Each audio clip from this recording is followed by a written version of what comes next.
Hello and welcome to this tutorial. In the next 2 minutes you will learn how easily you can integrate the Limburg Automation LionX IO Link Master into an TwinCAT protocol environment by using the TwinCAT tool from backoff.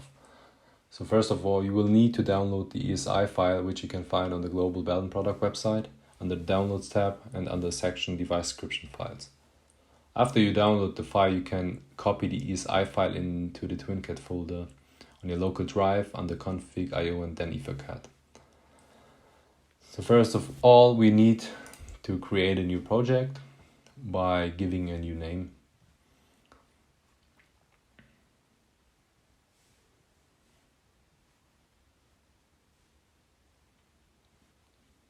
Waiting a couple of seconds.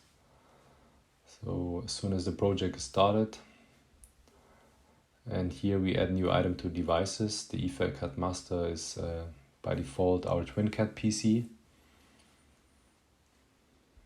Then again, add new item to the device or TwinCAT PC. And here you select the fitting LionX module. And within the LionX module, you have different menus. And here we go to the TwinCAT menu and under Advanced Settings and under Mailbox, TwinCAT over Ethernet, and assign the IP address and subnet mask to the IO Link master.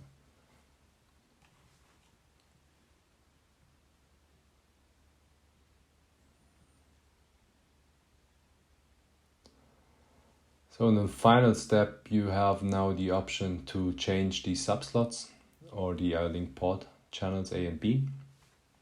By default, these are set as standard inputs, but you can easily remove the default configuration, and replace it by, for instance, an IO Link with, for instance, 4 byte, 8 bytes, or 10 bytes, and so on and so on.